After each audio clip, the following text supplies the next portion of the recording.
ocean, empty notion. Like a roaring ocean, slow in motion.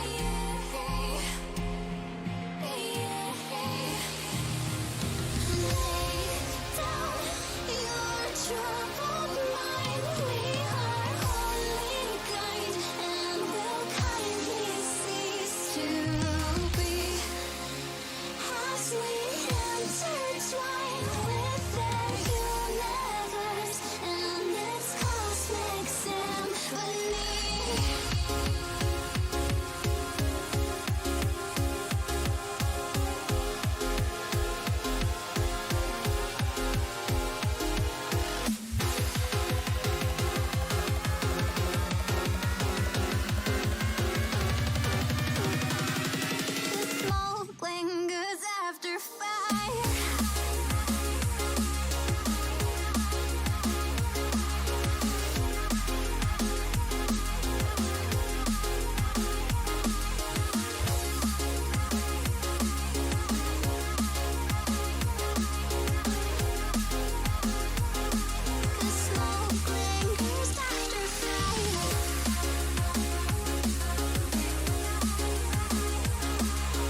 getting Grimstroke, so...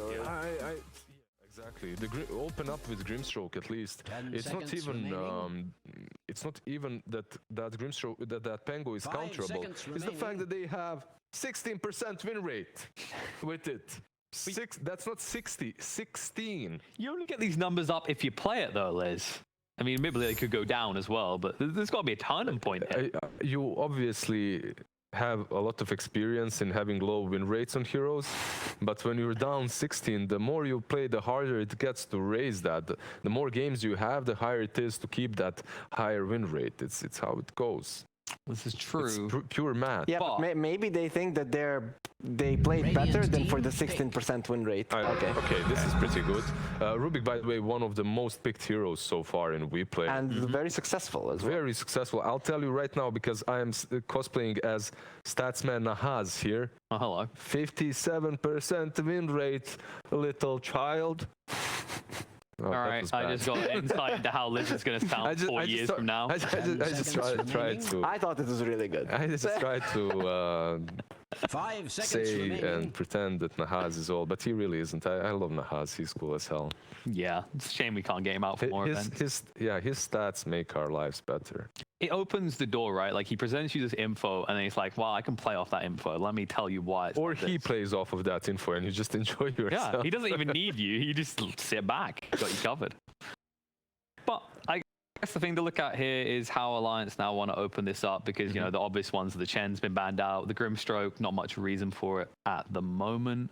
Is there anything very obvious or glaring that Alliance should be yoinking at this point? You have your Oracle that's picked quite a lot in the first stage right now. You have your Kotl that's still not banned out. Kotl actually has a pretty low win rate considering he's picked quite a lot, but I still think that hero is amazing. Some obvious combos with it, however, are out, the Ember and the Bristleback, and instead they say, screw your stats, screw your most picked heroes. We're gonna go with an Ogre. Wait, were they the ones that played it offlane? Someone played it offlane. It was played offlane and it was played on position 5 a couple of times as well. I'm not sure if it was I think VP had been the primary pickers of this. There was one horrible game in which Ogre was position 4 as well. I think yeah, VP Zed, I think, played it on position 4 and that didn't work out. Yeah, was it? I can't remember if it was VP. Like, primarily they give it to Solo, right? Because it just fits his profile, his type of hero. And this, I mean, this could be a potential flex. We just questioned whether this could be a free Ogre. Yeah. We've seen a free Wyvern as well. Yeah, this definitely is very flexible. Plus, Alliance against VP Prodigy, they banged all of their cards on Nico Baby succeeding with his Lark and didn't happen. Ogre can actually make Nico Baby even stronger. And he has been their standout player, so I guess maybe it could be the right approach. You get the steroid for Nico, right? And I like this. I like that way of thinking, and I believe this should be our position 5 Ogre with the position 4 Wyvern, because I don't see us playing that.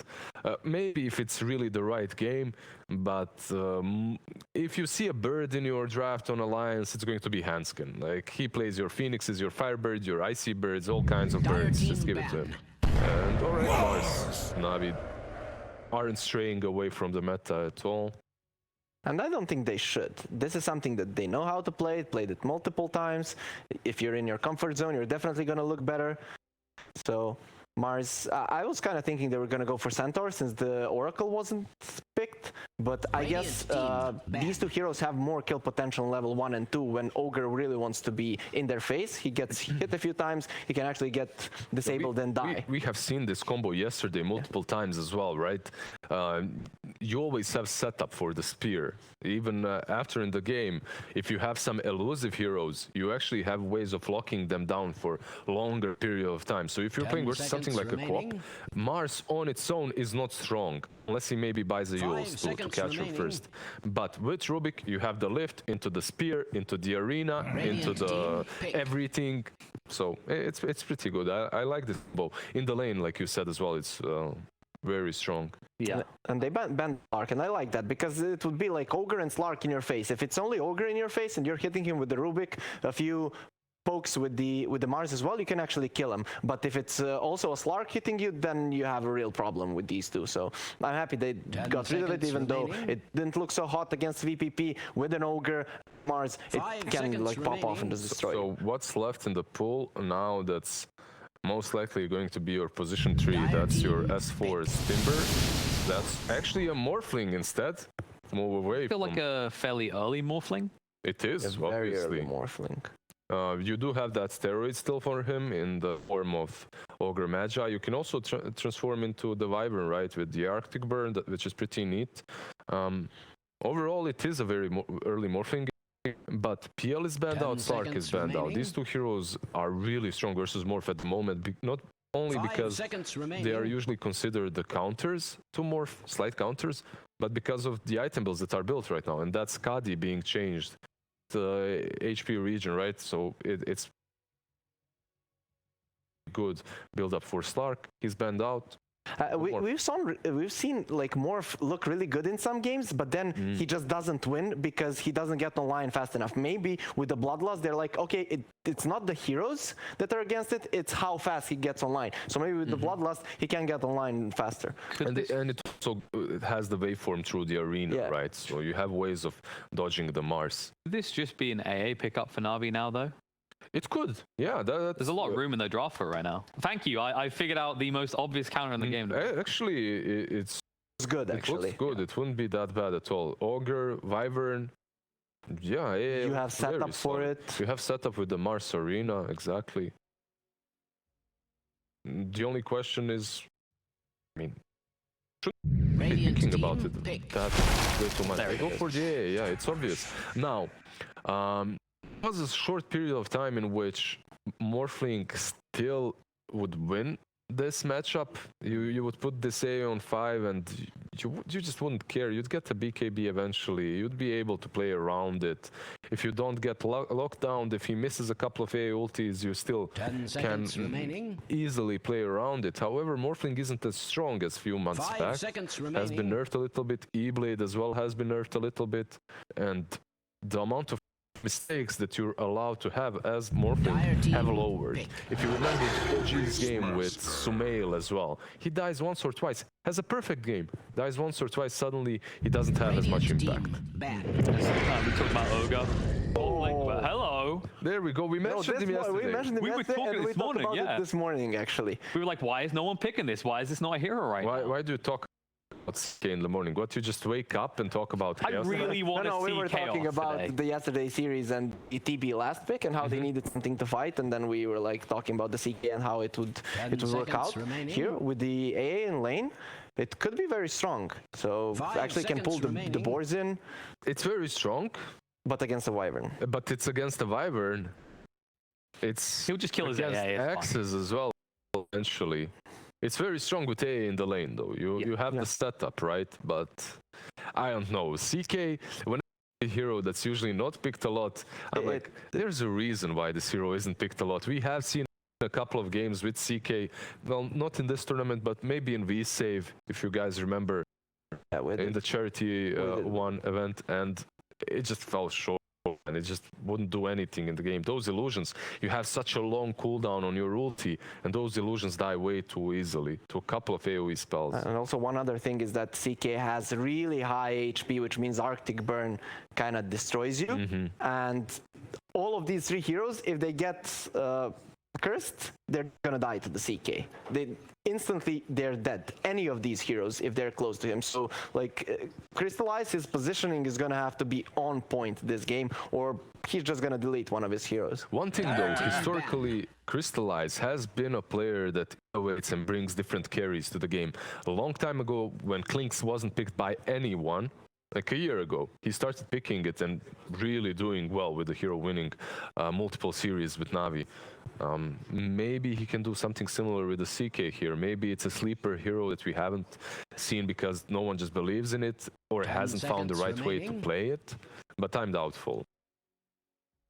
5 seconds remaining. I think the other thing here, right, is like Navi are clearly trying to set a fighting pace, right? They've seen this Morphling and they're like, we know this hero needs a bit more time to farm. Chaos Knight is definitely a hero that straight after the laning phase is willing to commit to early brawls, right? Yeah. I'm just hoping Navi still puts the CK on Crystallize as your playmaker. Get a couple of bracers, start fighting early, Echo perhaps, I don't know what you buy. Don't go that Midas into Heart or whatever. I'm not sure what the item build is going to be really, but as long as they put Magical on that win condition, because that's when they usually do well. You give Magical. There's no win condition on Magical. All right, Void Spirit. It's definitely a hero that can make a lot happen in this type of game. Yeah, the maker as well, and they don't have way too much success with Void Spirit, but we'll see. It gives you that backline catch as well. Yes. To play with the Mars. Does it feel like a really good Ags game as well, right? Because like there's a lot of heroes that if you silence them, they're probably going to die by the time your silences run out. Yeah, and there's most likely this morphling, since he has Ogre, he might go for like a physical damage build, and the Axe also complements that. Though I was kind of expecting a TA, to be honest, for him. Even though you're like against the Wyvern, you can jump into the back line. You have a Mars and the Rubik who are gonna bring you the control, early Roche and stuff like that. This way, like this Navi lineup doesn't have ways of taking Roche. Has DK been banned? I'm not sure. I don't believe I don't think DK so. got banned the Storm got banned. But Quap as well. I was thinking DK or Quap. Actually wanted to mention Quap first, but to hell with it, whatever.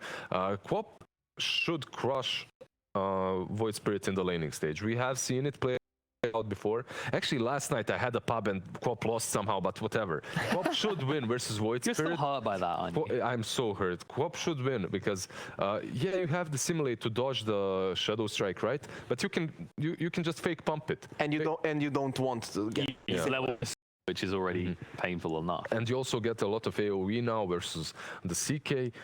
You get another core that can jump out of the arena. You get a core that's able to get on top of the AA. I mean, Alliance's draft looks way more solid. There is this trump card, the CK, that I'm not sure how well it will do, but Alliance just looks well-rounded. They have the push coming from the Master, the late game potential with the Morphling, the Queen of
My thanks will come later, when you least expect it. This pleases me to no end.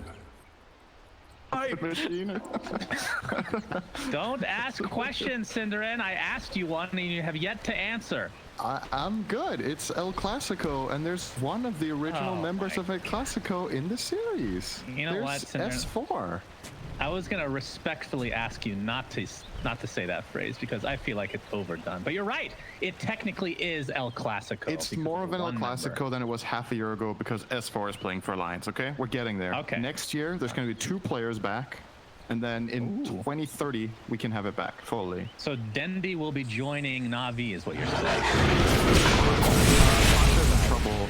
Yes, he is. He goes to the high ground and finds the entirety of Alliance. And now remembering watching TI3, Pasha gets denied by Slayer, who taunts on Rubik. That's a tasty delight to start this game. Use both AA and Rubik were trying to deny him together, but Slayer gets it done. Very nice. 3, and they got a kill. It does cost them quite a bit of ground in a way. Like Slayer has to maybe go back base here, use the Tango. They obviously don't get any of the bottom runes, but they are getting both of the top runes because of the info that Alliance gave them there. So it's pretty even. So the panel thought Alliance looks better here. I honestly, I don't want to focus too much on the draft right now. I want to focus on the fact that Navi got beat badly by Secret yesterday. And focus on the negative. Good. I think no. So the thing is, I think it's important to see whether they learned the right things from that series. Because when you get beat that badly, some teams just falter and others rise to the occasion, right? I think Navi have done a better job with their draft this game than what I saw in both of the games yesterday. So that has me a bit hopeful. But Alliance's draft obviously not bad either. They lost to Prodigy 2-0, I believe, but they got beat. Yeah. Clear less severely than Navi did against Secret. They just flat out got stopped. Like, there's not much to say. They got rolled in 2 games. So. Speaking of getting rolled, the Courier dies, Cinderin. As Slayer not only gets to deny this game, but the Courier kill as well. Yeah, Magical will live with a sliver of HP. I mean, the panel kind of brought this up. Quap versus Void Spirit. Not fun for Void Spirit at all. I mean, he's not even a hero that can really go into the jungle that early. So what are the options here for Navi? You write it out, you get levels. You hope you get a 4-minute rune and have a bottle then. And then you look to make rotations. I don't think Navi's lineup really ganks Quap here. You can't kill Quap with Void Spirit +1. So Magical just needs to do his best here in the mid lane too. No, he's probably not going to break even. Although that was very nice. Resonant Pulse getting 2 CS. Let's say he loses the lane by like 15-20%. I think that's okay. It's not too bad. His hero can go a lot later. Top lane, a lot of damage being done to S4. Chris will take the first blood for himself. AA and CK, kind of this old school combo. Haven't really seen a whole lot of it lately, mainly because CK is barely picked. What are your thoughts on that hero in this meta and in this game? I feel like CK is kind of awkward in the sense that, you know, in this patch there's been a lot of brawling, there's a lot of fighting, skirmishes, team fights early mid-game, and he kind of fits the bill for some aspects of that, but then when Phantasm is on cooldown, like, what do you really do compared to the carries? I think that the challenge with Chaos Knight is always to win the fights convincingly enough that it was worth picking him over another carry that doesn't have a 2-minute cooldown ulti, right? It's a similar problem with the Faceless Void, in my opinion, where if you use the Chrono and you don't get a great fight out of it, you might just lose Roche, because what does your Void really do after the Chrono's down and the enemy team goes for the Roche? Same thing can be said for Chaos Knight. There's a lot of other carries this patch that teams favor that are online way more of the time. It just isn't one of those. And on top of that, that's always been his issue, though.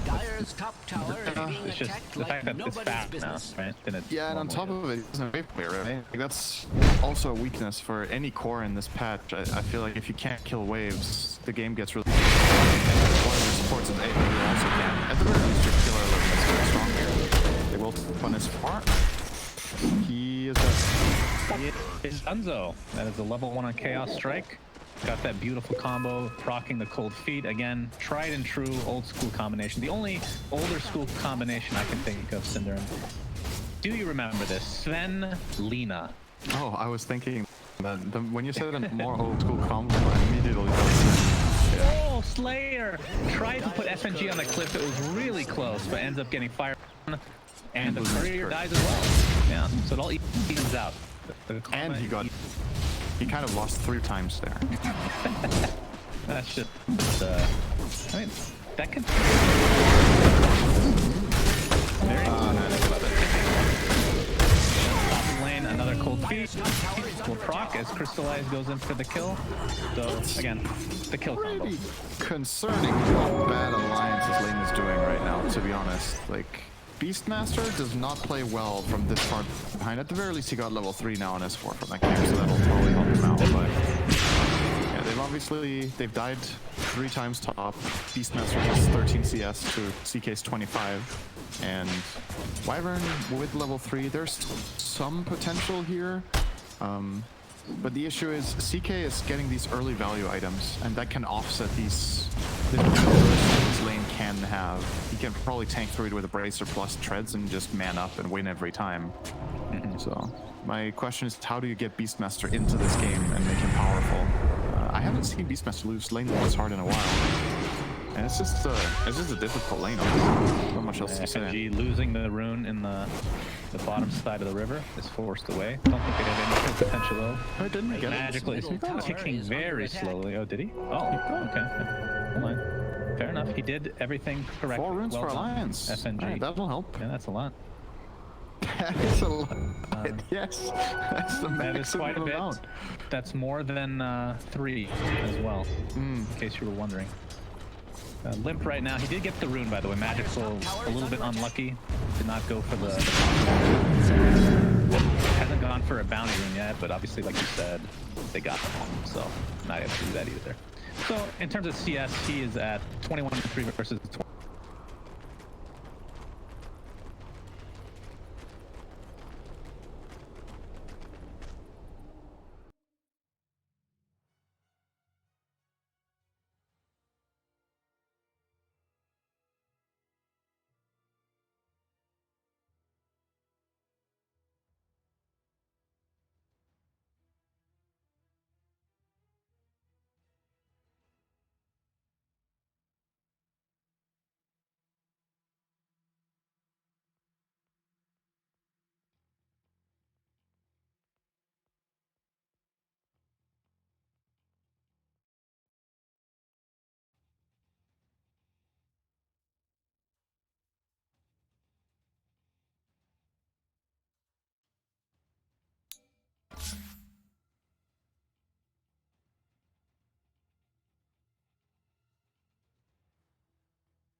That is a game changer. Embrace. When you see what happened there, you wonder if Hansu could have maybe gotten 1-1-1 build. To have this cold embrace like 2 minutes ago. Because every time S4 has died, they've had to extend a little bit further with their than just their spell combo. And obviously cold embrace buys a lot of time for team. And with that, I mean, the CS department was very even between the 2 carries, CK and the Morph, but or CK had the advantage in terms of the net worth just because of all the kills. But now it's actually just completely even. So that 1 kill makes a. What are your thoughts on? Actually, I do have a mechanics question because I don't know what they ever did with this. The whole Rubik stealing Morph. Does that still work? Or attribute shift, sorry? Yeah. So you can go all the way to strength and give up another spell and you still have all that strength, right? Yeah. That's I nice. think so, at least. I don't think that got changed. I think it was a feature. At first it was a bug, but then Ice Frog was like, you know what? I like this bug. I play Rubik. Yeah, he obviously does not play Centaur after the shame and humiliation that Hero has seen throughout the year. I know he's really bad right now. He's totally not being rated high. I hate that. Doesn't matter if he's good or bad, okay? It's the Okay, now that's a principle of the thing. good argument. You should go into politics. That's true. That would be perfect. At 60, with our minute and a half of the outpost going on. Expect to have perhaps some team fights around that time. Crystallight's taking a lot of damage though. Arctic Burn, only level 1, but percentage base damage is pretty strong right there. But yeah, going back to the Morphling, regardless of the farm, how does this game look for him as a hero? He always has to worry about Ice Blast, and I think Chaos Knight against Morph is a very special matchup in the sense that with Ice Blast on top, Morph can just get popped by CK, but usually if that's not there, CK doesn't have enough burst, so this specific pairing of Navi heroes can solve Morph for the majority of the game. The Ghost Scepter against Chaos Knight are super high value item against that hero. And attempted to TP out, but was killed instead. I would still say overall it's a pretty good morph team. He has some protection as well from the Wyvern curse. He has a natural steroid and bloodlust. There's a couple of things to make his game that bit. So if I'm Nico Baby, I'm probably pretty happy right now. You know, like you've got good farm, you got your Morbid Mask. This is when Mars doesn't really pressure you that much anymore. Level 7 plus Morbid, you're gonna keep farming. Yeah, and then in terms of item build, TK treads into Armlet incoming. No huge surprise there. Is a cometh, but outpost by Navi on both sides actually. So well done. Like a broken record. Just in time to take that one. It was in the last millisecond, I believe. The actual millisecond to take that. Tower is under an So that's some nice levels for their supports are sorely needed, but Alliance in the meantime, FNG still not level 6, and same with Hanskin. Oh, he's taking some damage bot lane, but I don't think Magical can do much here. Hanskin, by the way, going over an Orchid, it looks like. One of my favorites on Wyvern. bottom tower is Love that build. Maybe a blast will connect, but it looks like he'll be fine. I'm not gonna catch or shift any Morph to strength. Don't do it. Yeah, don't. I will let you know details for sure. Oh, Rubik is gonna get demolished.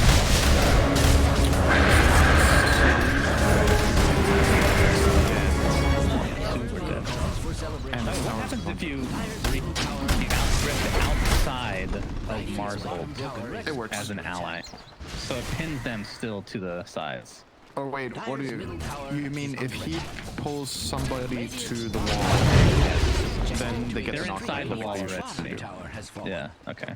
They just take the bounce damage. Top tower is Very good. And it can be annoying Maybe, too, right? 'Cause they get pushed away a little bit from you after you rip them. Convenient. Some crazy I guess mechanics is the right way to put it. With Mars always has some interesting interactions. Deny top for Magical on that tier 1 top. Thinking about going on S4, but they were lacking information about how many heroes were with all of his mana killing one. Not even killing the Necro, just getting it low. That level 1 just drained it Necro. all. Boy, oh boy. He does get gold. Solid gold. If you can kill it. But S4 keeps it alive and safe. Wait, with now do you upgrade this past the start, or you go for like some auras of Vlads or something for upgrading a little bit more on the Necro build? I'm thinking if he goes Dom here or not. I think Dom is really good for Morph, so he should probably still go home with the Dominator here. But He's scouting out with this Hawk, Necro but there 3 is a is better than smoking Vlad. here. So he is. Very dead. He was not needed. A lot of those spells were not needed. But they hate S4. They remember what he did at TI3. He can't put that to peace. That's great. He's an undead creature now. Well, not even that, because they killed his corpse. An undead Set rising fire from to the it dead. with Ice Blast. I see. He's done. There's nothing left. Lucky for him, he's up in 5 seconds again, so he has arisen. Does that make him undead now? If your corpse has been destroyed and you still revive, does that make you undead? Makes you something. What if cosmetics work that way in Dota 2, Cinderin? Every death you take, it's like you know how you get a certain amount of kills on a hero and you upgrade their style? What if the more deaths you have, the worse your cosmetics look? In the game or in general? Like just What do you mean? across games? Or in the No, individual just for like game? a specific hero. You buy a set and it actually looks worse the more you play it. Yeah, that is definitely not gonna inside griefing. I don't think people would die on purpose for that. Yeah, very true. The rundown maybe- mid set. Perfect. Yeah, a lot of pro players would that Yeah, for envy sure. and looking at you. It would be a best. I mean, it's a good way to make money. But Yeah. is it a good idea? Probably. Terrible idea. Eco Baby about 1,400 away from finishing his E-Blade, by the way.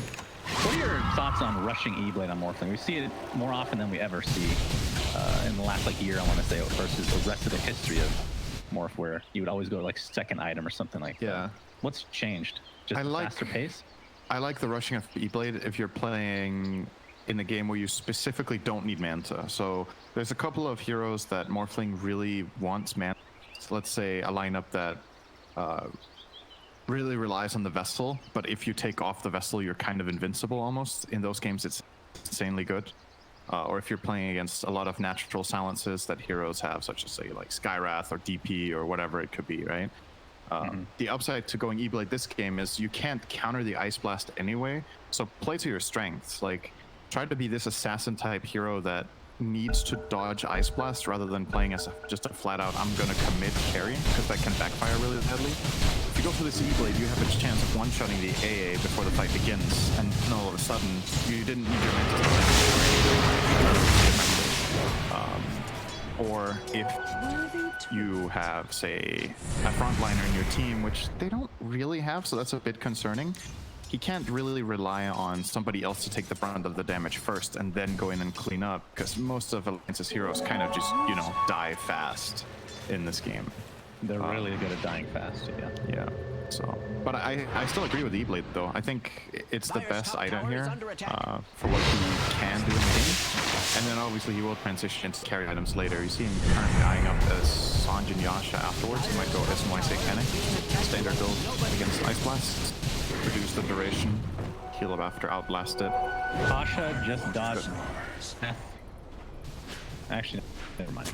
Okay. He's on the run. He's on the run. They smoke stuff, but there's absolutely nobody in the vicinity from Alliance's side.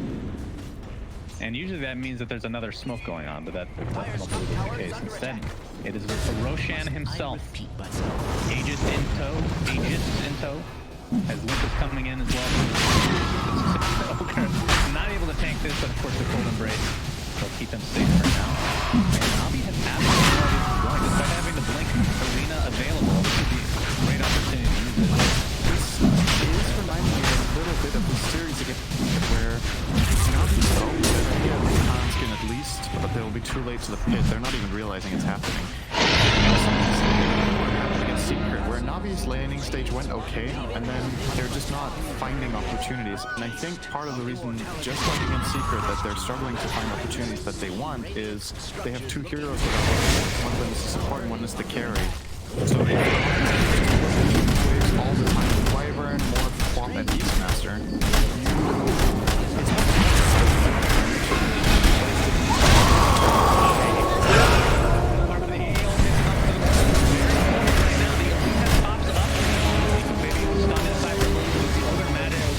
To fall. Right. Phantasm has already been used just to take the tier 1 tower, and they weren't even able to do that. Yeah. So Alliance, pretty happy with that exchange despite losing it. For sure, especially because they didn't lose Aegis. If the Ice Blast connects, they probably kill the Morph as well. But now he has an Aegis. There's a lot of freedom for Nico in the next fight. He could even get Ice Blasted and it can still be okay. Was that a Phantasm helping him dodge the AA ult, or am I crazy? Could have sworn I saw that. Phantasm? Yeah, Phantasm on Morphling ended up helping him dodge AA ult, which was going to hit. Oh, you mean the Reality Rift? Yeah, it pulled him away. Sorry, yeah. It was they miscommunicated that, or they just it probably wasn't communicated, and that was the problem, right? They just used the spells at the same time. It's just unfortunate. Things like that. It's gonna miss again because he's gonna be surrounded here very shortly. No arena to speak of, but the spear's there. Nico baby strengthening up very nicely. He finally will fall just barely, but the rest of the team has come. The Aegis is now consumed. Not. They're still gonna get away with maybe nobody dying except the here.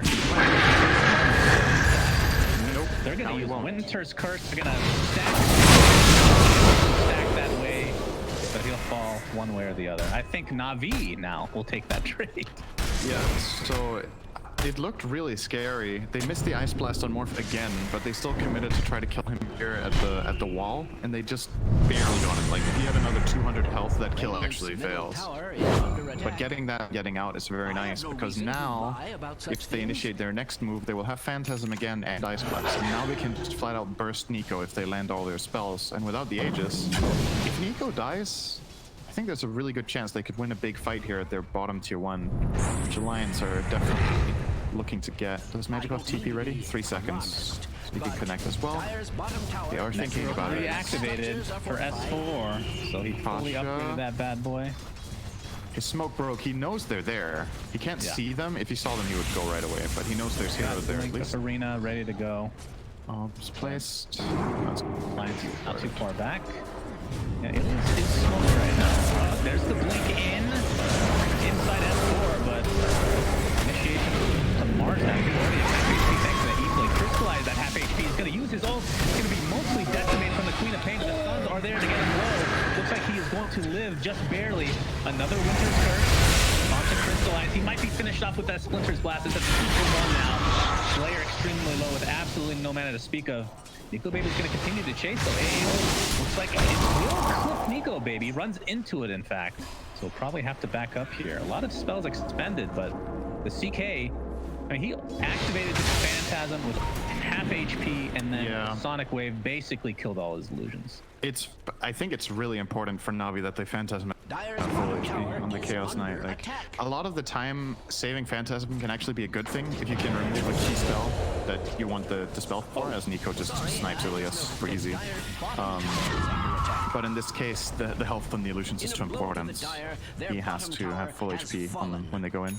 And yeah, you do get a 2-for-1, but now you lost Ilias, and afterwards you lost the tower. So kind of overall a big loss here for Navi. They're also losing bounty runes in the bottom area. They might lose all 4 again, unless Magical crosses over and looks for them.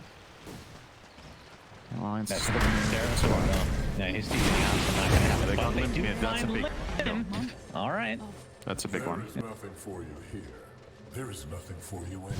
Get Bolt plus a rotation in from Void Spirit, getting the kill there 300. Closing in on the Ags. The panel talked about how this is a good Ags game. I fully agree. It's a really, really good game for the Aghanim's on Void Spirit. So could be a turning point for Navi, but so far Alliance just getting the better map. This is nice though. Step into the Aether Remnant. AA Blast coming in the spear. That is more than enough to take out that Morphling. And now Crystallize will continue on to destroy Mr. Mrs. Wyvern. I'm so sorry. I got this. Wyvern's married? There. Miss Wyvern. Well, yeah, I think she's married to. Books. Have you read the lore? No. There is lore. Is it Phoenix? Is the son of somebody? Oh man, I'm screwing. You're not married to your son usually. There are some states. Yeah, it's southern U.S. maybe. We'll leave them out of it for now. So Phoenix is like Wyvern from Alabama. It's good to know. It's like a little bit of Dragonite. Dragonite banged Wyvern. I'm pretty sure that's the lore. And then Phoenix. I think so. I could be mixing them up. If this is actually true, or is that one of Slax's hypothetical No. episodes? It's one of the ones that Slax hates, but the actual writer for the lore said he doesn't mind that being a thing. So it's not technically canon, but it could be in the future. Okay. I'm just gonna take your word for it. I haven't read the lore. You don't need to watch lore. You can just listen to whatever I say. I'm sure it's correct. Limp is working on his BKB. He does have the Orchid, as you saw earlier, along with the Wyvern. So double Orchid against, what do we have on the side of Navi? There is the Yules on Magical, who's going the Ags, like you talked about. Other than that, I don't believe I have any Dispel to speak of past that. And CK is not exactly a hero you would ever want to buy. And BKB doesn't really feel great a lot of the time. He is going to buy it though. For CK these days? I think Armlet, Halberd, B. Yeah, 2 health items, so your illusions are tanky enough. Sometimes it's Armlet, sometimes it's and then you generally get BKB at some point because the Orchid is a problem. Then you can't use Phantasm. There's lots of spell damage coming out from the Morphling, the Wyvern, the Ogre, the Quad, like all of this. There's so much you can learn on your main, and it gives you a lot more freedom to use your ult correctly. When you have the BKB, there's way more options. Another build that case goes sometimes is the Blink Dagger, so you can cast Phantasm before the fight, and then your illusions in. Well, Mark is gonna get it. It costs him his life. Probably still late. This is where you all chat real quick. I'm pretty sure. 5 heroes, they're protecting the courier. It was bait, man. And they're actually gonna smoke right off the bat. They still have Winter's Curse and pretty much everything online right now. See if they're back around. First slide, huge kill. S4 does have a roar. But they're No in more such players bad here. There's the roar on top of the orchid. And Crystallize is in a lot of trouble. Double orchid, in fact. And yeah, that's a lot of damage, a lot of lockdown, a lot of silence. I'm surprised they stuck around. Enough. Your Mars just went in to kill a courier and got killed by 5 heroes, and those heroes have yet to show mid or top since that happened. So if you stay here and farm this camp, you're super susceptible to just getting smoked around on or flat out just run at, I think. Like, you had one ward that maybe gave you a false feeling of safety here. The one next to the bottom outpost, that might be why he stayed. But it has to be where there's a possibility of a smoke play. Nice play from Alliance too, to just go for it. Like, identifying, it's kind of like what Navi missed that they didn't leave. Alliance noticed the same thing, right? Like, where is Chaos Knight? Where would he have gone if he's not farming this camp? He's got to be there. And they were right. But Dire's bottom tower is under attack. With a 10-second BKB now. Yep. Limp is getting relatively close to finishing his. I'm imagining that's probably what they're going to be waiting for, unless a Roshan opportunity pops up here as he spawns fairly soon. Definitely what they're waiting for. 45 seconds for Roche. I think Alliance, are they holding on to any smokes? They are not, but they have one in the stash on Ogre. They're probably going to be trying to make an aggressive move into the dire side of the jungle in the top area. And then turn into Roche. Their lineup kills it really fast, and that's something that Navi doesn't really have at their disposal. Unless they totally trash a fight. So they have a lot of time, because it's slow. It's really slow. Whereas for, I almost said Gambit because I looked at FNG. For Alliance, it's really fast. Let's see if they do make said smoke play. It's flying into the courier now. The scan from Radiant will fail. Sure, why they would expect Navi to be there. Maybe they're just hoping to get a read that they're checking it and then use that to smoke. But the risk of it being killed right now is almost non-existent. Alright, they're gonna wait a little bit longer, it looks like. S4 is working on a blink dagger. That's gonna help the initiation a lot in these fights. I feel like other fights are just walking up and finding somebody who's been fortuitous so far. And the amplified thing is hand skin. We're working on the same item. Double clicking coming. That Pushka pops in with his ult. It's actually gonna get away here. The AA ult on top and the Morphling looks like he will finally go down. The 1-for-1. Both carries are dead in this spot. Pushka dive this tier 1 tower, which is flip to base PS4. I don't really save anybody here. 2 for 2 AA troops as well. FNG. On inside the trees, there's a orchid applied to Mars, and he's capacity necro units. The back of the wiper who has yet to use Winter really neat though. As Matt was the last remaining member of Navi to scurry away. And this could open up Roshan. No more from though. I don't know if this feels a bit naive to me to just have CK frontline against double Orchid and a long stun when your lineup doesn't have a single save, right? Like, you knew that they had communicated what they wanted to do. If they jump on CK, Mars is instantly going to blink Arena Spear. Unfortunately, he didn't pin the Wyvern. The Wyvern was just outside the arena, so he got away and got to cast all his spells. But again, the problem for CK is he doesn't get the Phantasm off, right? Like, these 2 Orchid, he's losing all of his health. And at the very least, they managed to isolate the Morph and kill it, but you are fighting at the enemy tower. If you trade off the carries, and the enemy team can buy back the heroes when they die and connect instantly, and you can't. Makes things really tricky. Ice Blast gonna miss. Steal Courier. No, Ignite. It's such a steal. Well done. It's like the worst spell he can steal. What did he steal? Level 1 Ignite. Level 1 Ignite. It is so bad. It cancels blink daggers, Syndrin. It's important. That is true. Well, let's hope to get Fire Blast. The jump in with that blue pick up blink dagger. So Rubik. There might be a keep that for his life, and indeed it is. It's like FNG is gonna walk away with barely HP, but they do find the Void Spirit inside the tree. Blink is available. He's full effect, but he gets speed in Mars' ult. Ice Blast incoming. And that's gonna be another easy kill for Navi. Nice save him for a little bit. CK takes down Nico. CK is in the town on the first life. And Pasha did fall in that engagement. Buyback onto the Void Spirit, but the CK does die in time, and I'm not sure if Magical wants to continue on with this. What a convenient double damage rune for Nico, baby. That was Very nice for him to have. He hit for 500 a pop there. Not bad. And now we fight like the full HP Phantasm, and they killed the Beastmaster with it, but obviously the start of the fight, again, it is Alliance with the initiation. On top of Rubik killing him instantly. And you do get trades, but you're the one buybacking a core to break even.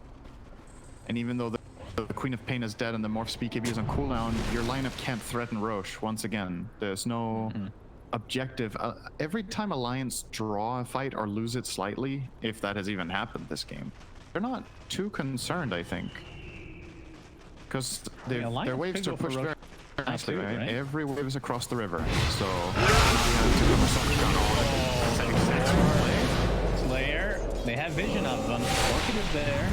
Faithful to follow, as Morphling stole his Rubik spells, getting a taste of his own medicine. And I mean, at any point they can go for Roche. They're like, I'm gonna go for it now. I mean, Phantasm being down just early, that's a huge ultimate they just have to wait for. And they do have Ice Blast and Marvel to try to contest, but this is gonna go super fast. A Blast, incoming. Will connect. But they'll shrug it off. So that is an Aegis, that is a cheese. It looks like Limp is carrying the cheese for now. Under attack. Has that ever been cause for celebration? Cheese can be very awkward against A. That is one of the saddest experiences that you guys can do, is watching somebody eat cheese right after they get ice blasted. It doesn't happen too often in pro games. No. Well, I shouldn't say thankfully. That would be amazing. I'm sure it's happened to you. It's still the fights are. I never make mistakes. The fights are really long, or not really long, but they are long enough that Queen of Pain can take damage, reset, and get the cheese off. Or even better, if it comes to it, be able to trade it over to Morph in a tough fight where he survives the Ice Blast. He can reset and re-go. Oh, top lane. Pasha barely getting the blink off. He will be okay. That was really close to a curse. He would have died for sure. But yeah, I think the cheese is kind of just a... usually it is just an extra thing to the Aegis, right? But in this game, even more than usual. It's like, it's nice, but they're killing Roche for the Aegis, and it's all they really need. This Morph now has Aegis and Satanic.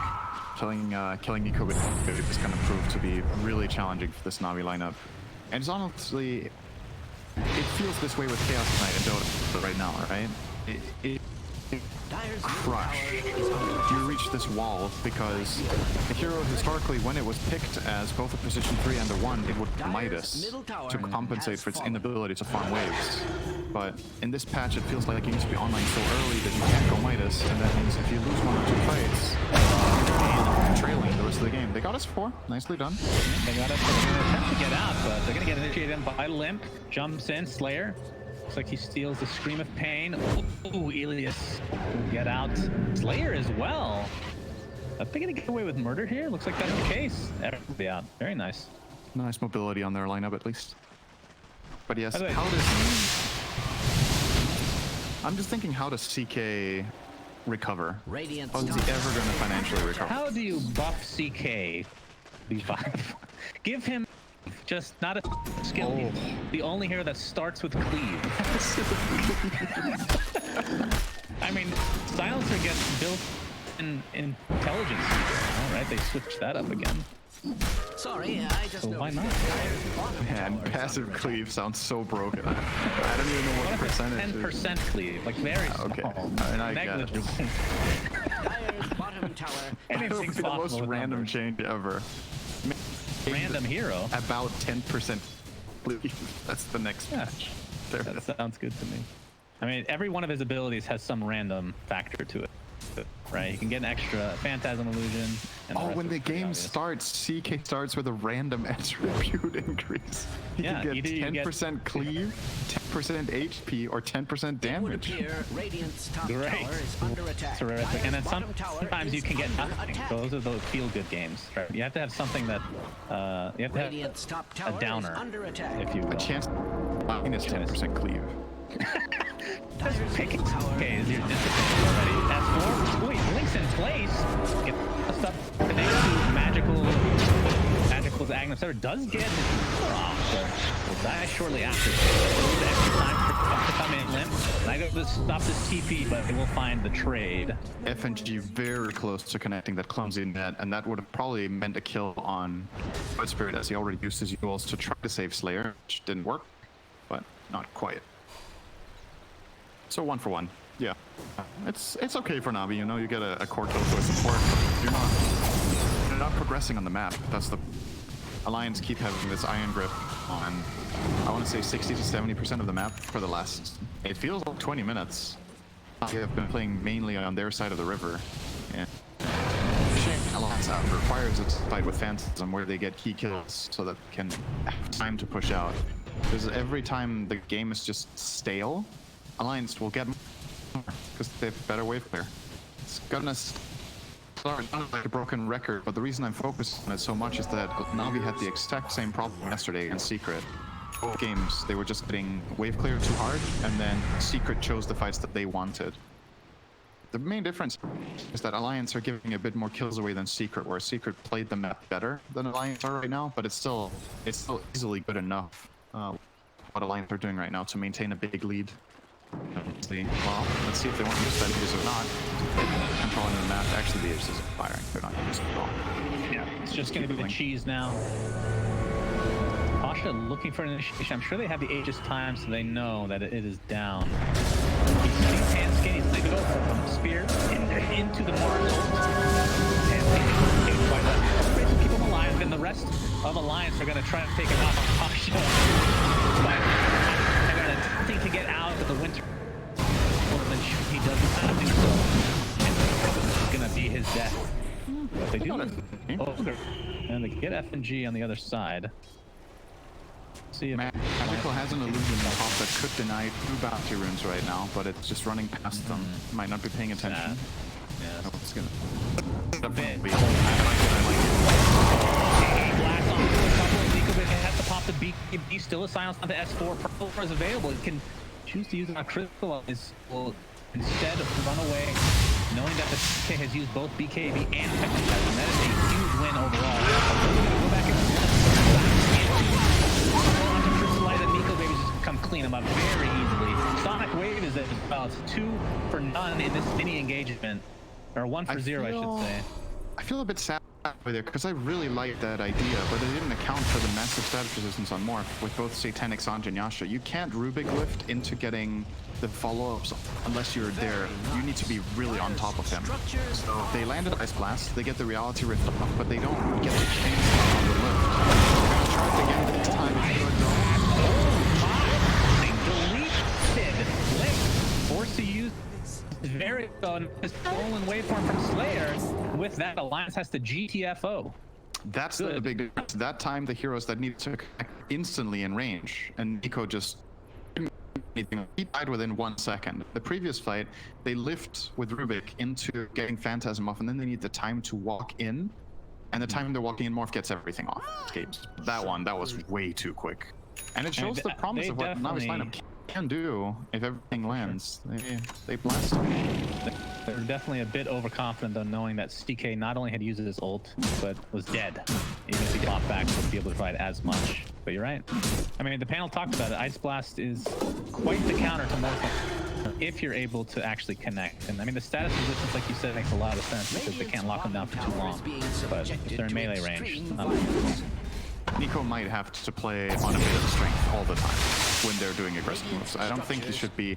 I didn't notice how much agility he had hitting his tower. Like you said, he felt very safe with CK dead.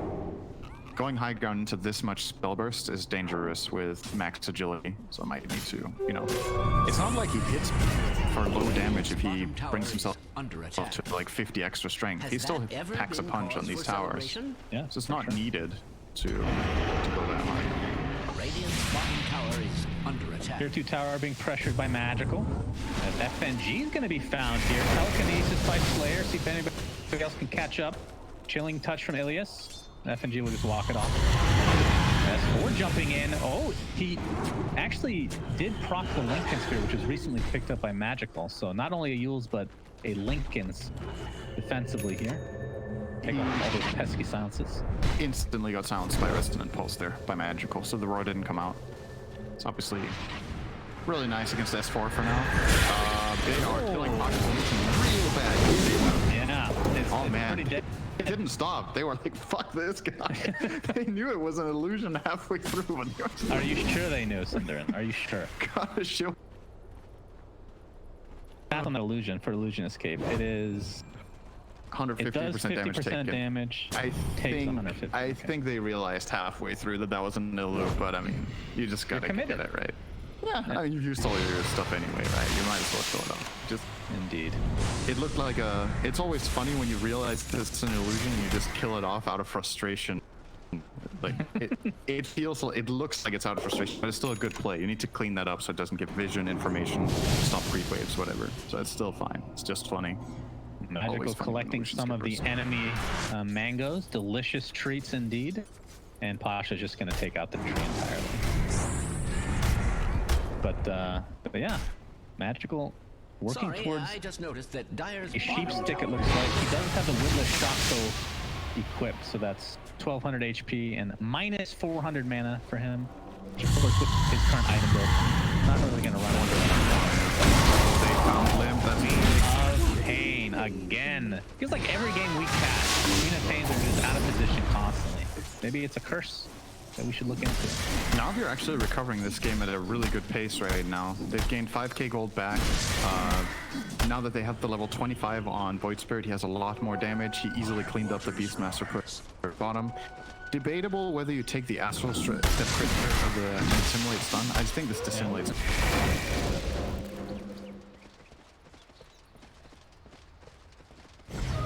Right click build at all that he's gone. I'm very surprised for that. Does clean up waves very easily though. Like and he is dead.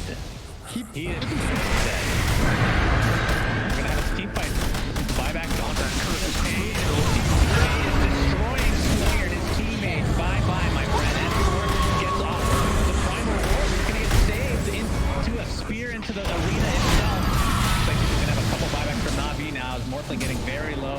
Strengthening up though with that satanic. Very nicely done. And Crystallize will find his way to the grave. So these buybacks are all for Navi. That looks like for Navi potentially. And Navi is just gonna have to run away. Here, not really gonna do a whole lot. And it looks like Alliance is gonna be able to clean this up very nicely. The stolen spear onto the Void Spirit. And down he goes. Pasha got a little bit of damage, but that's the Alliance. Spartan style will not work for you. The Phalanx for the lose. And this is going to be a Roshan. This is the Aghanim Scepter Roshan. This is going to be fun to see who gets it. I think Alliance could actually just throw him right now. They could. They know Void Spirit doesn't have buyback, but they don't know Chaos Knight doesn't. So maybe, yeah, you know, this is completely fine. It's a super fast push anyway, and there you can go. Honestly, that curse from Hanzo in that moment, not only did it kill a hero, it stopped AA from throwing Ice Blast. AA was caught in that curse, so he couldn't throw the Ice Blast on Morphling when they wanted to try to burst him in the river. And yeah, it clips him in the end. It's just too little too late, right? The fight is already out of control. Biggest mistake there, Magical in the middle of the river jumps in. Probably thought he had more defensive cooldowns than he did. Remember with one Astral Step, used his Dissimulate already, uses himself to try to get out, and then he doesn't have a jump, and he just got killed in the middle of nowhere. S4 ate the Ags, by the way. Yeah, throw those axes out. Wow. He dies so fast, I'm actually kind of surprised he ate it. But they might be able to finish it like you said, we'll see. FNG walking to the enemy fountain for some reason. Into a full speed. No follow-up yet. Mars buys back with 5 seconds. He's gonna jump in, set up Mars, ult, equal baby, gonna wait for him. That means the A class will completely miss. He's gonna wait for the others. Just going for the throne, no pointing. Lions take game 1. Very nicely done. Yeah, Eagle Baby finishing in style with that Raven purchase. Just go.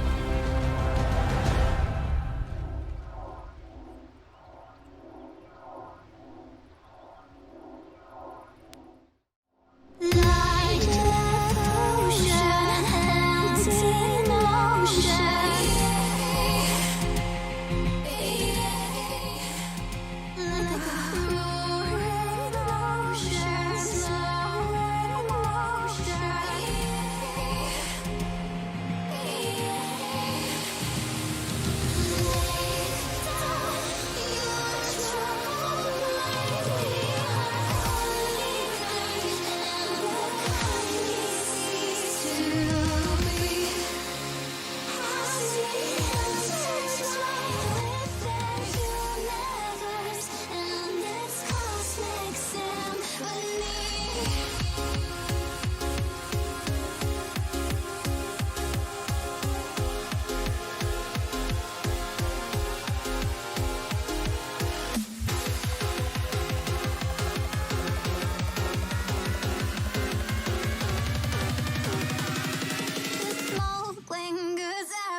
ocean, empty motion.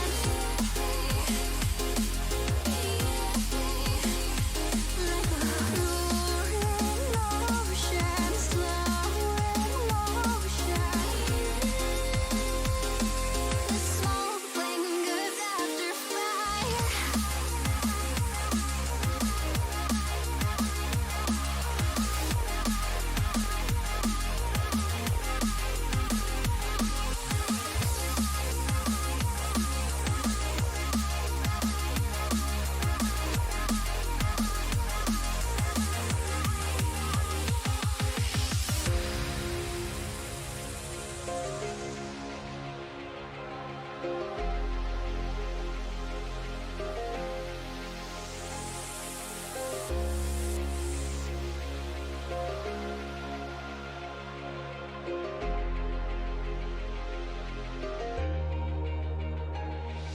Lay down your troubled mind. We are only kind and will kindly cease to be as we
ocean, empty motion.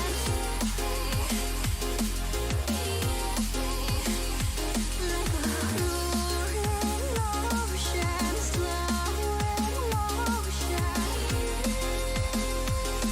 The smoke lingers after fire.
motion, empty motion.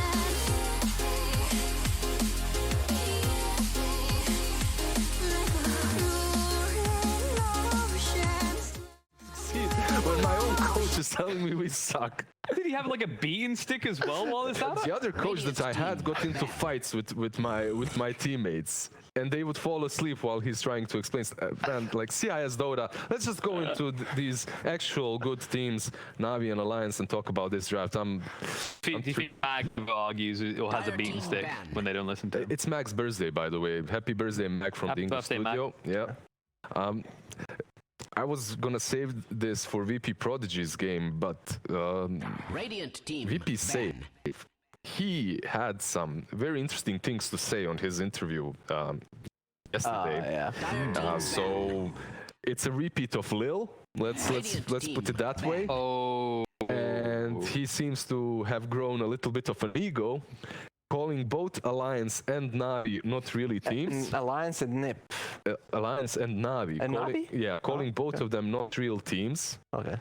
For NIP, he had some different things to say. He told that Soneko is the only player out of 5 of them. Oh my God. I mean, it's fun, but you know what I like about this? I can speak a little bit of Russian and read it, right? So I get to know these juicy dramas a little bit ahead, a little bit before they happen, and it's gonna be a blast watching VP Prodigy in the next few Wait, so games. did he say this before the playoffs or during? He said it in the- after their last game, so it's a little bit bad. Yeah, because it's like, you know, if someone says that statement, like makes that statement at the beginning of the playoffs, like, damn, he's laying it down right now. It's like the person that waits to type GGEs right at the end of the game. That's actually very true. I completely agree with your metaphor. It's when you write GGEs at the end of the game. I actually don't like that. Saberlight, at least what he did is... Yeah, he did it beforehand. He laid it down he did straight it away. before. He was like, "Epic Kid, I'm coming for you. Get ready." You know, that's manly. That's what I like. Talking trash after the match. Lizard is actually he is like this in real life. Whenever we want to play FIFA, he trash talks beforehand, right? Yeah. So then if I gets win, I quiet at feel the end. really good. But if he wins, that's detrimental.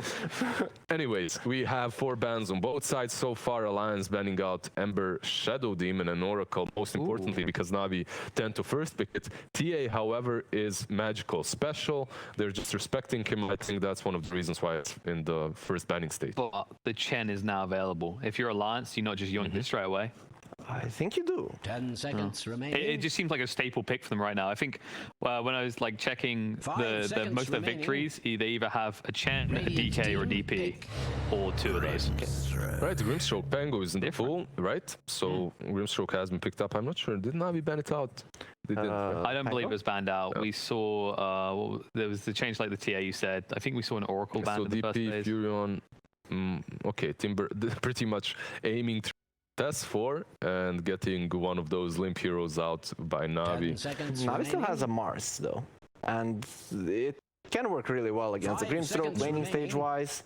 So it wouldn't surprise me if they go for it again. Do they feel confident enough? They should. Mars was definitely not the problem last game. It was their overall team play. Pasha played a solid game, and they had really good setup, so it really wouldn't surprise me if they go for it again. It was definitely an improvement of yesterday, right? Where our biggest complaint is they didn't have anyone that could just easily initiate. They usually had this Pangolier that wants someone else to go in first.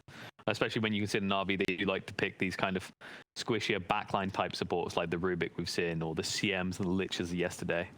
Very surprised that Navi doesn't have a clear response to the Grimstroke. It's probably something Alliance. You either go for a Chen, or It's you go because of for the bans as well, right? The Oracle and SD are banned out. That's usually what they would get. open up with, what they would get. SD plus Centaur is something they pick, but Rubik and Centaur are also pretty neat, pretty good. And Oracle is banned, so Yeah, but now if you're Alliance, don't you Mars? Like, it's still in the pool. It deals with the Stampede's retreat. The only question is, does S4 want to play it? I think It deals with the Stampede. It's a sick combo with Grimstroke. Oracle is banned out, so it won't be countered in the laning stage, at least when it comes to that thing. Well, 5 seconds you ban remaining. out the Ricky in the next stage, and you're good to go. I think this is a Mars game, but they might go back to Beastmaster or something similar as well. Or maybe position 4 instead first. Phoenix is still in the pool. However, whenever I see Alliance pick that Phoenix, it's because they have a really good combo with instantly, right? I guess Which they isn't could. really apparent here. Yeah, I think they should pick the Mars, and then See if you Navi can kind of get it. has to ban the Yeah, Phoenix. Navi would ban Phoenix, Alliance would ban Ricky, and then you go from that. Yeah. What else is still in the pool? The DK is still in the pool that Alliance love to pick. They actually fare similarly when it comes to DK and DP. I think around 80% win rate for both of these heroes. They play them exceptionally well. I think when you put Limp on these heroes, they're a different team. They're a tier above. But there you go. I wondered if they were going to do this with the Grimstroke. So this, you mentioned the Beastmaster. This might open them up to going for that in the second phase. It did seem quite strong to have that double attack speed combo, right? Double attack speed, you have a soulbind combo as well, double the ignites, a million ignites everywhere, yeah, and then you have the frost blast obviously, but most importantly it's that bloodlust that will activate Nico Baby a little bit better. So yeah, it's interesting. I was expecting actually Mars or Phoenix, but I think it's a kind of a right play to buff Nico Baby. Yeah. Like I've been repeating this throughout this tournament. The guy's been looking awesome for the past half a year since since he returned and actually came to TI. We didn't see him for like 2 years. He comes back instantly on TI, performing really well. He's been upping his game. They banned the Riki anyways, and if you have these heroes that actually buff him, we saw last game what he was able to do, how fast he was able to farm. You haven't seen him because he ran away to Asia, by the way. He was sick of CIS pubs and everything. Like, let's go a little bit play He made it work. Yeah, he made it work. But what do they 10 want seconds to remaining. make? Also, work in this draft? this Ogre activates another 5 guy, that's seconds that remaining. Ragnar that we talked about, Yeah. which would be pretty sick here too as well. We saw it yesterday and how team well it can scale as a core that actually deals damage. That Shadow Blade to what did he build? Shadow Blade crit BKB, right? Something like that. Daedalus, like he just destroys. Plus Shadow that- Blade, BKB, Mjolnir crit. That's what he went for. Are you sure he went for Mjolnir? Yeah, he had Mjolnir.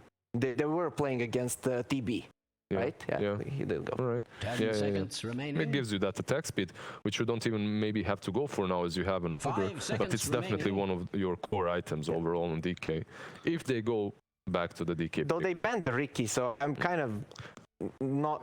I So don't you're think thinking they'll go for Mars if they ban the Ricky? yeah, something Still else. fight Because that. if they wanted the DK, I think they just leave the Riki, pick the DK. If you want to go for Riki, we're gonna put it in the offlane. Or something even something greedier as well on their position 1, right? Usually when you're banning out Ricky, it's because Centaur has been taken away from you. You can't really pressure him in the laning stage. And then as well, you might pick one of these greedier cores that Ricky can hunt with an early diffusal. Something like a Mephistos Void, maybe. If you catch him in the diffuse smoke screen, he just dies, right? Yeah, that's one of the options. All right. Disruptor. It stops them from picking, being worried about any sort of follow up when the Centaur jumps in, right? They actually have some combos to work with now. And But it's squishy heroes. yeah, they are squishy. But the last game, Navi, they come to defend the tower. They maybe take 1 kill and Alliance just walks away. This time we have a Centaur seconds Rubik, which is remaining. also a good chasing combo as Mars was. And then you will have heroes to give 5 actually seconds the vision remaining. for the Disruptor to bring people back. These supports don't really go into the backline, so for now he's fine. Yeah. A hero that we don't see often picked at all, Legion Commander. So strong in the lane versus Disruptor, so strong with the Grimstroke as well in the lane. Radiant team I'm pick. surprised we don't see more of it, but we go back to the Dragonite. We go back to Bloodlust plus Dragon makes a big bad dragon. And by that Aghanim's BKB, you cover half of the map. It's just more learning of Blizzard. I love big bad Plus dragons. Dragon Knight equal very scary dragon. Yeah. So important one to remember for your pub games. It's also just like, it's the way we like to see Alliance play, 10 right? They have seconds this remaining. this body type hero, usually on limp, that can just run at you and 5 force seconds engagements. remaining. Or take towers. And the main thing why this DK for Alliance is so strong, if you even want to counter him in the lane as Navi, they can still put him off lane. Both F4 and Lip looked really good on this hero. And these 3 supports, these 2 supports and this offlaner, they don't really have a ton of burst that can kill the Dragonite. So you actually have to bring a lot of heroes if you want to bring him down. We've even seen it played in the 1 role, right? So there's that potential flexibility. I think Nico Baby's played. They can DK play it one. as 1 as well. It's definitely an option. You just max out that Dragon Blood in the laning stage. You aren't really threatened that much. Because I guess your mindset is like, can we beat Centaur with Grimstroke +1 or Ogre +1? Or do we just go for a lane where we know we'll get solid CS? Dire team, pick. No, that's a good idea, especially now with the monkey coming into play. Now, of course, Alliance and Navi, they might play these lanes a little bit differently, in which Dragonite is trying to dodge the monkey. But we have seen quite a bit of games in which monkey, even though you are a counter to Dragonite, he just feels so much from Dragon Blood and has that built-in armor that... You don't kill him. Yeah, you That's don't kill him as monkey. You don't pressure him as much. You only get the Jingoos, you deny his creeps. So it kind of slows him down, but it's not like it's a really straight-up counter when you get him, where you get him out of a lane, let's say something like a Timber would do. One thing, though, that I love from having a pick such as Monkey here, or a pick such as Razor, is that it forces the enemy drafter to think about counters to that hero and the lane setups. You can't draft freely any longer. Now you have to reconsider picking those melee offlaners, right? Or you have to think a little bit deeper into it. Same goes for Razor. Just makes your drafting a little bit harder. And they go with the Brew. All right, as for Brew, here we go. I'm not the biggest fan of this hero, by the way. I'm just gonna say it straight up. If you could offer me Brewmaster or a Centaur, I would take Centaur 10 out of 10 times. Obviously, they have these two ultimates that when they pop them, you have to flee. You also have the Cyclone versus the Monkey King. You have some catch versus the Stampede. The Dispel is there as well, which is pretty good. Alliance has really good tower push in the beginning and really good team fight. So you can defend the towers and you can push towers. On the other hand, Navi has burst to kill this Panda if they put him into the Static Storm. So that's kind of a concern where I have for S4, but I think he just pops the ulti preemptively and runs in if he sees them going for the Dragonite. Doesn't it feel like Alliance are a lot more cooldown locked right now, though? Like Navi heroes can more just They obviously are. Yeah, they obviously are. You Dragonite and the Panda, right? Both of these heroes are playing around their cooldowns most of your time. When you have the Dragon ult, you push. Same goes with Panda. You're constantly trying to search for fights. There's a couple of players that play Brewmaster a little bit differently. They try to go for a Helm of Dominator to keep you active throughout the game. Also, the aura is pretty nice for your Pandas and everyone else in the team. Necros are also an option, but most likely what we will see from S4 is what he always does. A lot of utility, just pressuring that top lane constantly, even if he dies a couple of times. And yeah, it is a Dragonite safe lane. Okay. SF against a Monkey mid, that can go bad for an SF. It's a skill-based matchup. If the Monkey King plays it perfectly, the SF is in trouble. Yeah, but if they put Monkey mid even, they still have the last pick. Monkey can be safe lane if you last pick something different versus the Limpa SF. Queen of Pain that's in the pool right now. She's banned. She's banned? She got banned by Navi. Alliance probably would have. All right, Navi going the Alliance's way, picking the Medusa.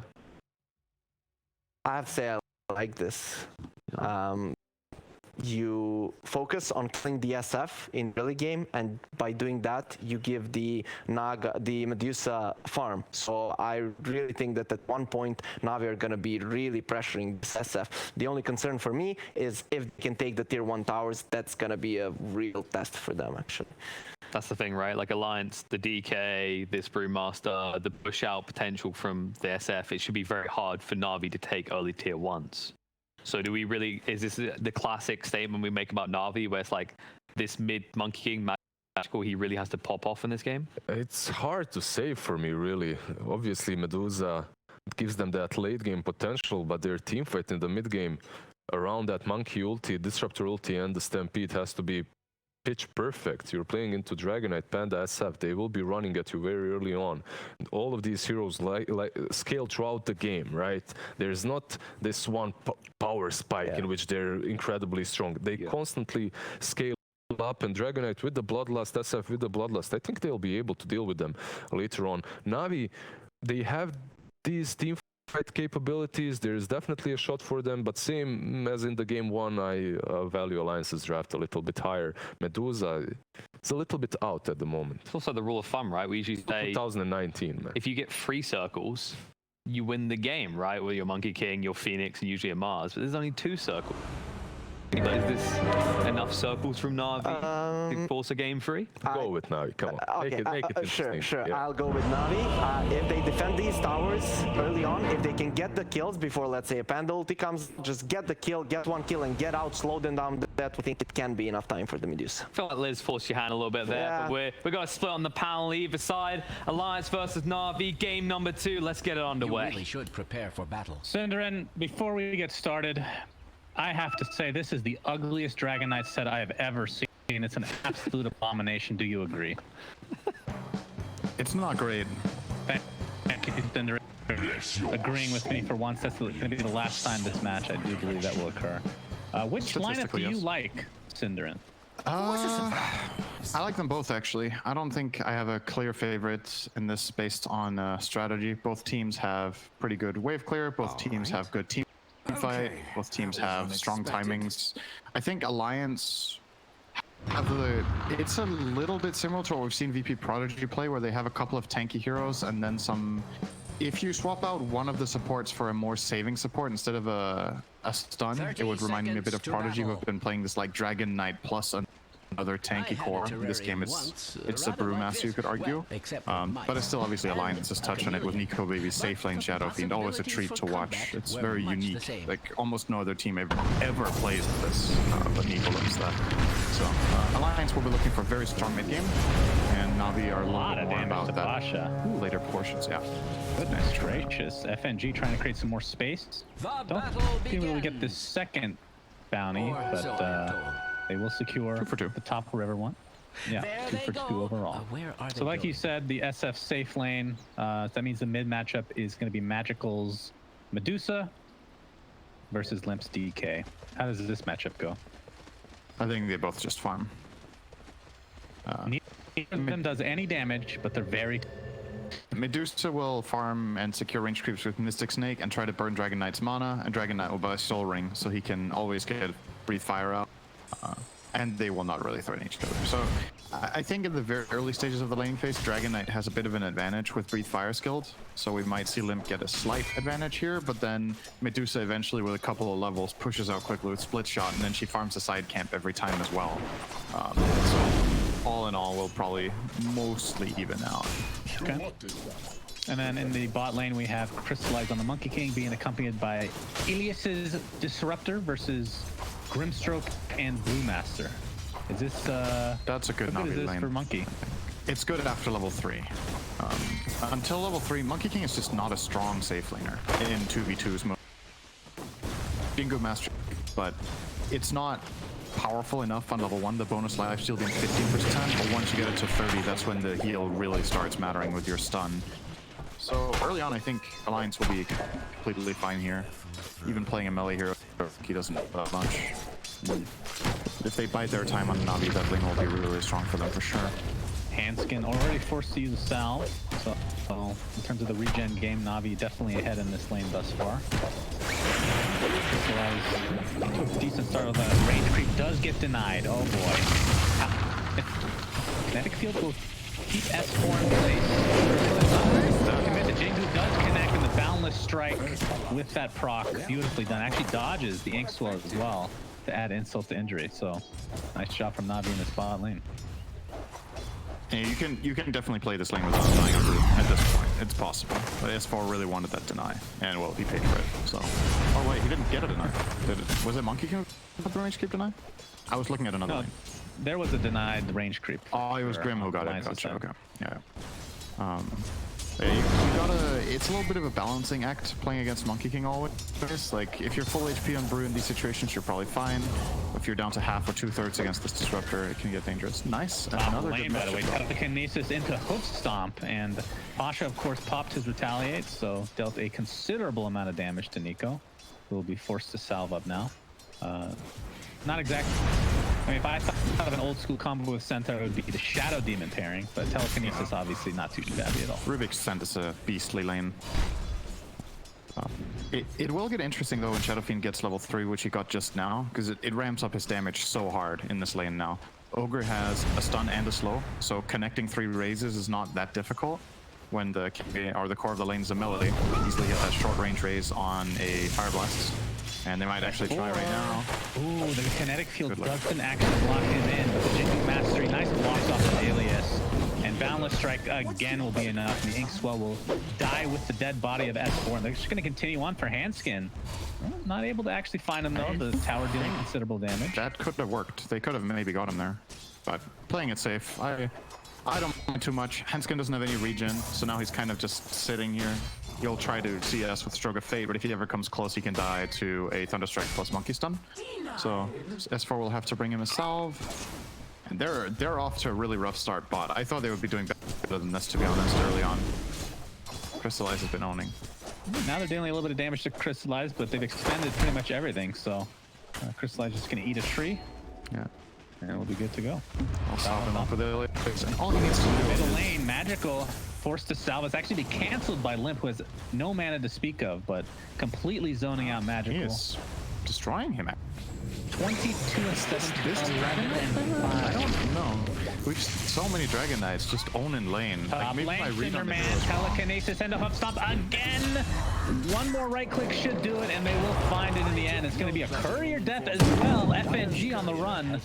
Do they have enough to take him out? Negative, but he was very bad right now. Hanskin was getting chased in the bot lane in the meantime. Ilias going to get thunderclapped. Crystallize is here to zone him out. Hanskin's Thunderstruck dead. again. Handskin. Oh, maybe not. Just down. That was about as close as it gets. I think he got overkilled by like 3 damage on the last tick. So they are getting completely Alliances getting dumpstered in this bot lane. And Alliance is kind of dumpstering themselves. So If Dragon Knight was not take owning, that. this would already be looking really bad for Alliance right now. Monkey King, this is the type of game that he can take over with momentum, and Brewmaster plays pretty badly from behind. So, yeah, Monkey but I King still level wouldn't.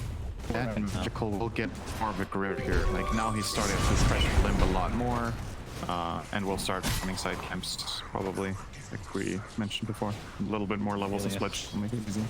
Invis Rune was not going to be used to gank mid. That did salve up, so he's quite safe now. We'll pop his ult along with the Dragon Tail. Just going to force Magical out of lane for now. See if he hits the tower too, gets a little love tap. Negative. Not feeling confident enough. Does have 1 mango, but other than that, it's pretty much out of mana right now.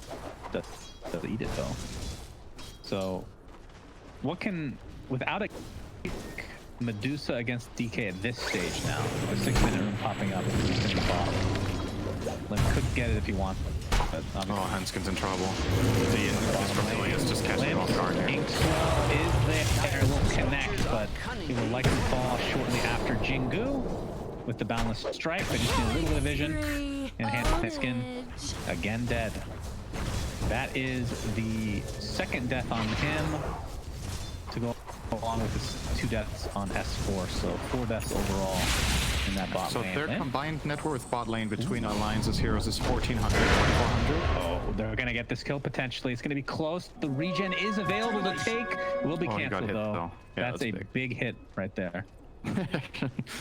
He survived, but it was a big hit.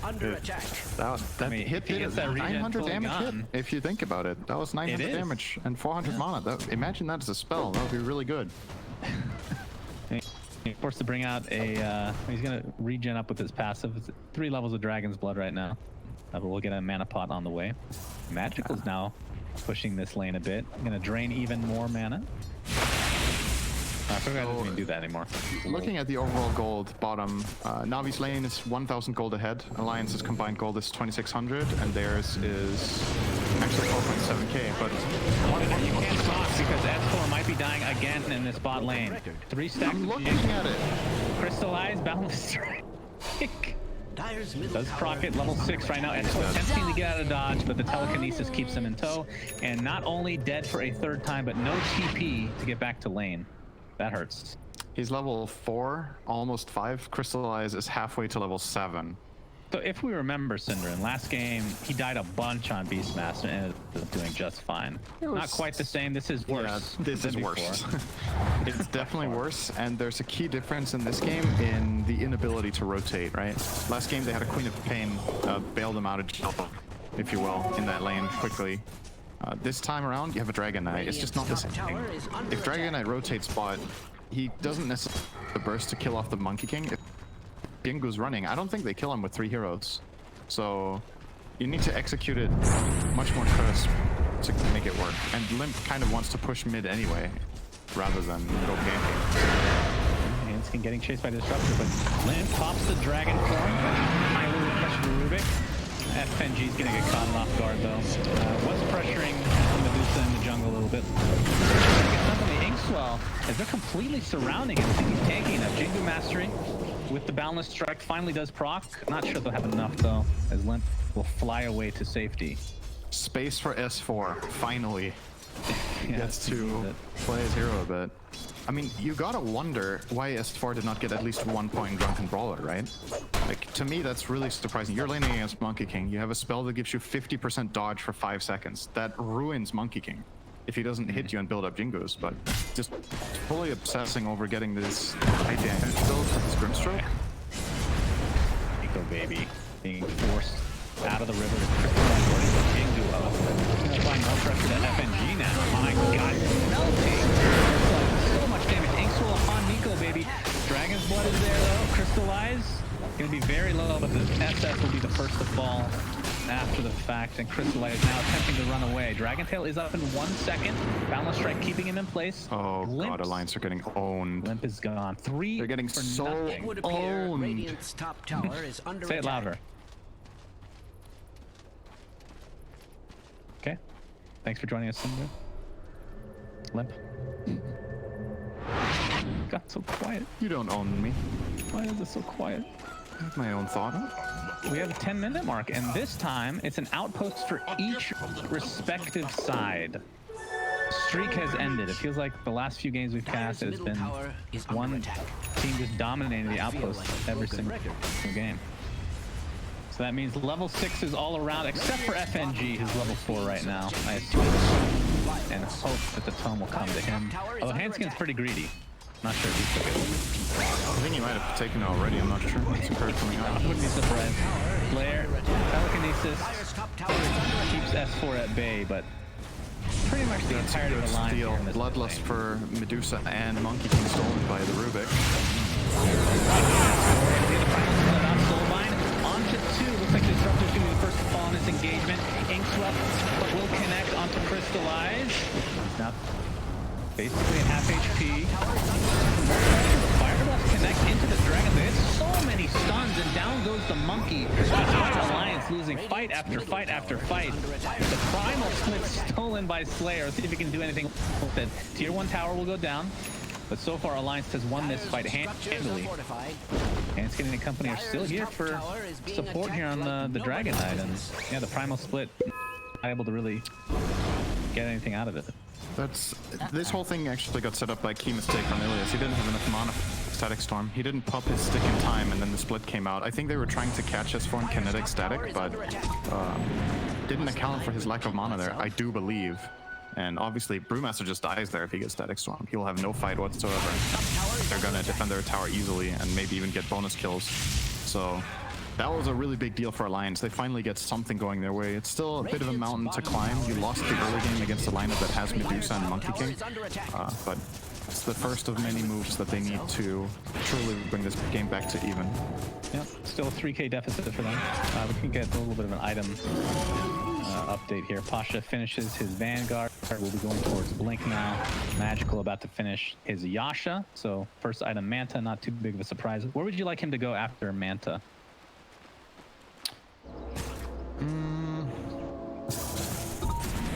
Probably Butterfly, straight away. Okay. And then Rapier. I think so, maybe. Third I mean, we'll item see. Rapier.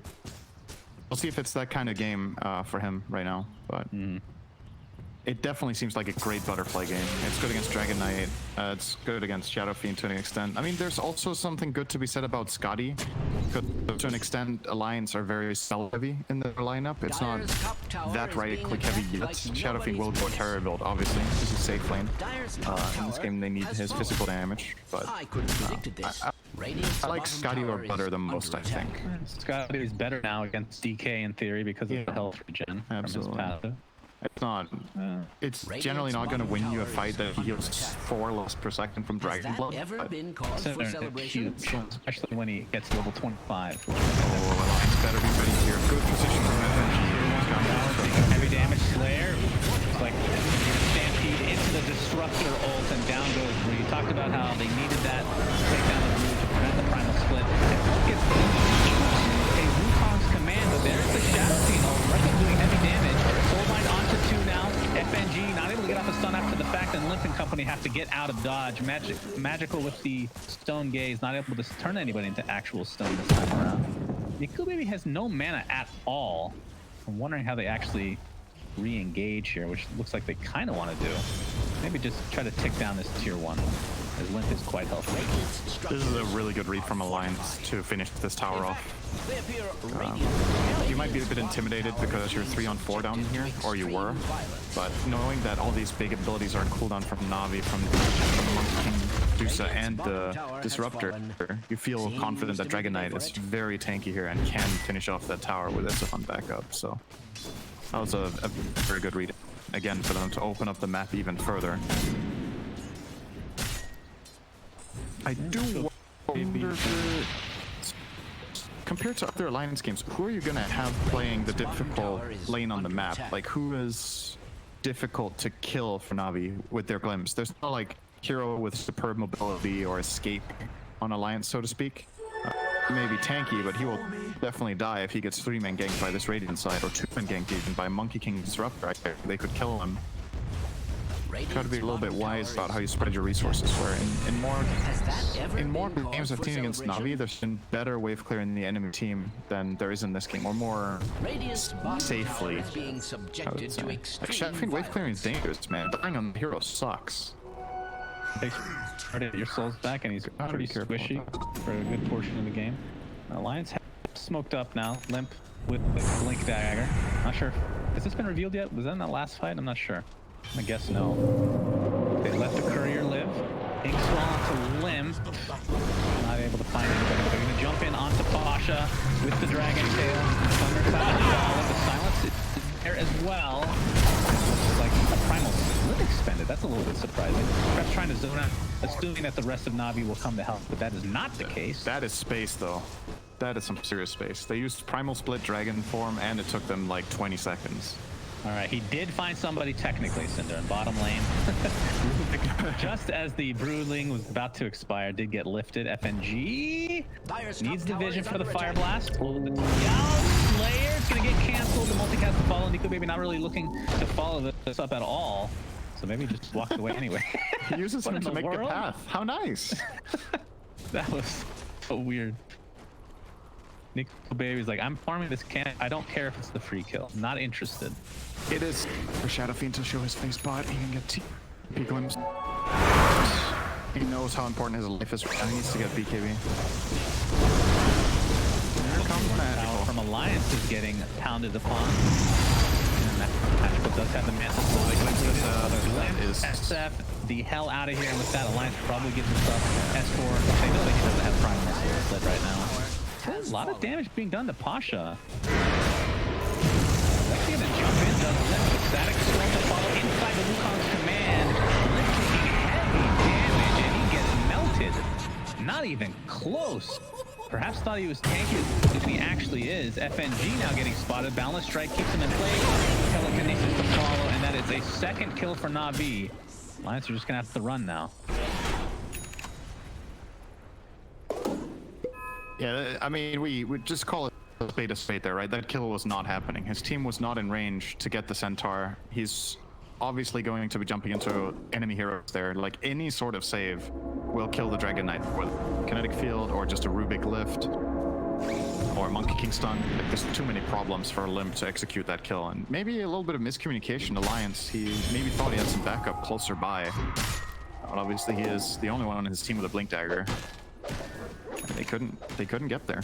This game looks really grim for Alliance right now, you gotta say. Like, they just lost their mid tower as well.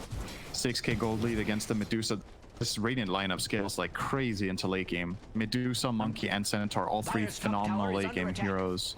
Yeah. Must I repeat Disruptor, whenever you get ahead in a fight right now in this mid-game portion when there's no BKBs up, you get bonus kills. You can always get the vision with Stampede or Monkey jump into trees. There's so many good things about Navi's strategy right now that are really coming together. Yeah, for sure. But Alliance, on the other hand, not so hot as a result. Really not, no. Yeah. No, this S4, game. I mean, he just finished Helm of the Dominator. He's quite poor. About 1,600 difference between him and the Sensei right now. I believe, yeah, just finished his Blink Dagger, so not only tanky will have the initiation factor now. I'm just wondering, like, at what point does, like, what kind of itemization is S4 looking for this game? Is it just the aura type of game, like the Vlad's, or maybe it's too late for drums, but AC is maybe too far away? On who did you say? On the Brewmaster, do you go for like a Blink? Like, do you need extra initiation? Because you already have the Blink on the Dragon Knight, so I assume that's not something you go for. I think he has to just buy auras and hope Shadow Fiend and TK get the job done. I don't think there's anything, like, S4 is never going to get a Radiance in this game at a good timing, and I don't think the dagger matters that much. Like, whether he gets a clap off before the split or not, and even if he does, it's not like Static Storm onto 3 heroes, and they are melting left, right, and center. 2 dead right off the bat. Nico Baby able to get off the record with Soldier. Is glimpsed back into the Wukong's command, and that is a double kill for Crystallize and 3 kills overall for Navi. Damn. This is snowballing out of control, as Navi is just winning every single engagement. What I was gonna say about the Brew Dagger, you're kind of seeing it here as well, is if Brew goes in and needs to do anything before splitting, he's just susceptible to so many things this game. He can get Monkey Stun from a tree, he can get lifted by Rubik, he can get Static Stormed. If any of these things happen, you can even get Blink Stun by Centaur. If any of these things happen, you're dead. Even if you have a dagger and you blink in first, there's instant counterplays. Yeah, Roche is only at half HP. They don't have the greatest Roche again. Alliance on the hand. BKB? I know you're against Brewmaster, but maybe it's... I know this is what you usually used to do on Medusa against Brewmaster, because Brew loves playing against Dusa, just cycloning him 2 times every fight. The hero is very immobile. It's very easy to get on top of and get that done, and usually the enemy strategy is built around fighting in like a concentrated area where Medusa just gets to hit and Brew can counterplay that. But just given how this game has gone so far, I don't know if Magical actually needs to go this route at all. Could go for something more damage heavy, but I mean it's solid still for sure. I mean, from a general standpoint, would you consider going BKB now? Is it, what's the best way to put this? Does it help you extend your lead, or does it just help you survive fights? Is it a combination of the two? Like, if you go damage right now, can they kill you? Because right now it feels like they're a decent amount ahead that he's not going to be dying in a fight. See, that's what I think too. I feel like killing Medusa right now for the Dire is almost impossible. Like, there are so many things that need to go right. So yeah, it's part of the reason I would like to see a Butter or a Scotty here. It's just like more ramp up, right? It's faster farming. BKB is a terrible farming item. It always has been. It's the only reason the item isn't broken. I mean, it is. Every game is basically broken. Imagine that item was not in the game, how broken some heroes would be, though. Yep. No, you would have to rebuild the entire hero roster. It's a necessary was an item. Yeah. Wand is broken, by the way. Basically, everybody picks it up. Is that your metric for an item being broken? That everybody buys it? Because then Boots of Speed are broken. Yeah, Boots of Speed are very broken, Cinder. Okay. Very I broken. did play with a Storm yesterday who never bought Boots in my 45-minute game. So maybe they're not that broken. I'm not salty at all. True. You can win without Boots. This is true. We lost. Play Weaver and as we well. probably would have won if he had treads. So... Okay, shout out to that idiot in Cinder. You've been blasted now. Good luck playing another game without somebody blasting you back. I avoided him. The question is, did you avoid? So the way that your avoid list works doesn't really. I don't get it. You roll over, right? So eventually they get off your list because you keep track of who they are. Like, can you remove people individually? I don't remember what's in the Yes, you can go and cancel people out. But you don't do that. Anytime. You just let it roll over. I think so. Yeah. Okay. Yeah, I don't know. So it's like a prison sentence, right? You just let them do their time. Can't play with you again. It's such a pleasure and an honor to play with the great Cinder. And as FNG is going to get pushed up into the double edge, and this is 3 kills. Might be able to Monkey King drops in, Static Storm onto 2, the Soul Mind is used to counteract it. The Glimpse now onto the Blue Master, and he's just about to get Primal Split off, but not to be, my friend. Another death for poor S4, that is number 6. Magical and company going to continue, but Nico Baby wrecking the souls from the team. The Rubik now is center of the first ball. Magical, nice timing. BKB destroying Limp from every single side. He's gonna focus on Nico Baby now. He gets his BKB off. Looks like he'll for the answer. Double kill for Nico. Handspin. Oh my God! It takes him out with ease. Still.